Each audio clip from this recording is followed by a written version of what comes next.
photosynthesis to occur, the factors required are sunlight, chlorophyll, carbon dioxide, water, and various minerals and nutrients present in the soil. To prove the necessity of this chlorophyll in photosynthesis, a specific experiment is done in the following way. So, a potted plant with variegated leaves is selected and is kept in a dark room for 3 days. Let me tell you, a variegated leaf is a leaf in which different patches of colors are present, like you can see it in money plant, geranium plant. So the place where green patches are present in the leaf, that portion contains chlorophyll pigment, the green pigment, while the other color patches contain other pigments but not chlorophyll. So we are keeping our experimental plant in a dark room for destarching. Destarching is a step in which the starch already present in the leaves of the plant will be removed. And this step is done to ensure that previously synthesized starch in the leaves get consumed up when the plant is kept in the dark room, because photosynthesis does not occur at that time. So after that, we will again bring the same plant to the sunlight and will keep it in the sunlight for around 6 hours. And now after 6 hours we can pluck a leaf from the plant, and this plucked out experimental leaf is immersed in boiling water in the beaker for a few minutes so that the cells of the leaf will be killed, and at the same time metabolic activities of the leaf cells will be stopped because the leaf cells are killed, so no more chemical reactions will now take place. Now this boiled leaf is taken out from the beaker with the help of forceps, and it is then placed in another beaker containing ethanol or rectified spirit. Then the leaf in ethanol is boiled over a water bath for about 10 minutes. Let me tell you, we are not keeping this beaker containing ethanol directly on the flame because we know that alcohol is inflammable, it catches fire very easily. So we boil it indirectly. We boil it in a beaker containing water, or we can put it in a water bath. So this is how we boil the leaf, and the boiling of the leaf is done to dissolve the chlorophyll pigment present in the green portions of this leaf. And after boiling, we'll see that the leaf will be decolorized and then it becomes pale white. Now we have taken this decolorized leaf in a petri dish, and now we will add a few drops of iodine solution over it. It is a starch test where we put an iodine solution to the leaf to test the presence of starch in the different portions of the leaf. Let me tell you that iodine reacts with starch to give a complex dark blue or blue-black colored complex. How it happens? Because iodine solution basically is iodine dissolved in aqueous solution of potassium iodide, and this free iodine combines very easily, very rapidly with these iodide to form a negative ion I3 like this.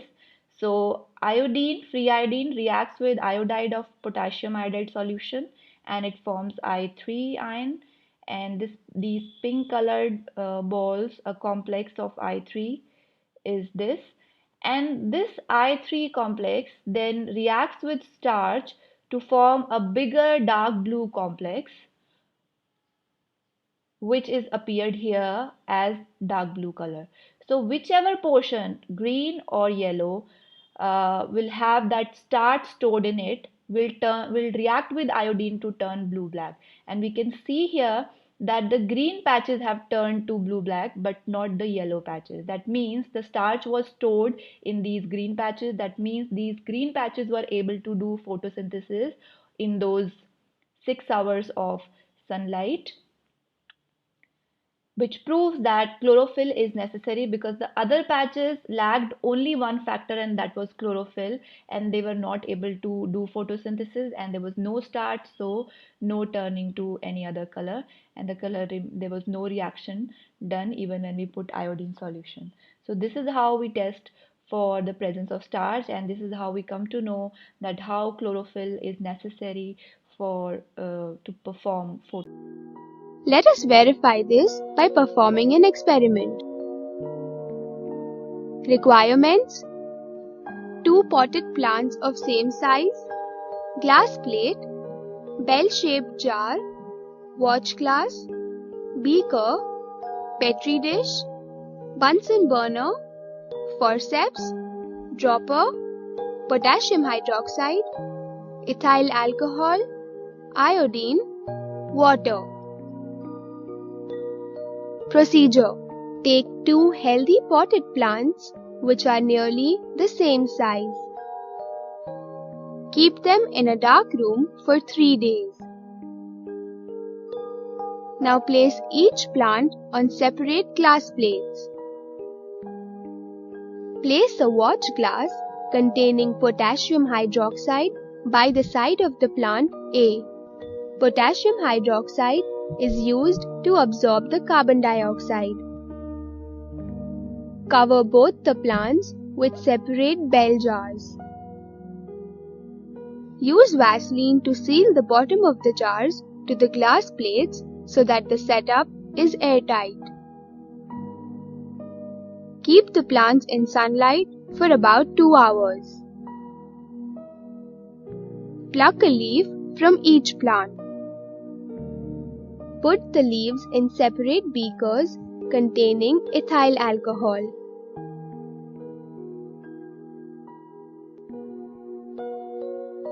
Place the beakers in boiling water and heat them. Alcohol will decolorize the leaves by dissolving the chlorophyll present in them. Now wash the leaves with water.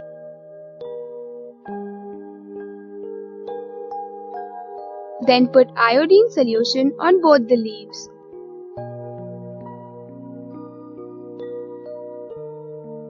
Check the leaves for the presence of starch by iodine test. Do both the leaves show the presence of the same amount of starch? Observation: the leaf from pot A remains unchanged in the presence of iodine. Thus, starch is not present in it. The leaf from pot B turns bluish in the presence of iodine. Thus, starch is present in it. What can you conclude from this activity? Potassium hydroxide placed near the pot A absorbs all the carbon dioxide. Hence, plant A cannot perform photosynthesis. Plant B does normal photosynthesis by utilizing carbon dioxide from the surrounding air. The leaf from pot B therefore shows the presence of starch. Thus, this experiment proves that carbon dioxide is necessary for the production of food, in other words, for photosynthesis.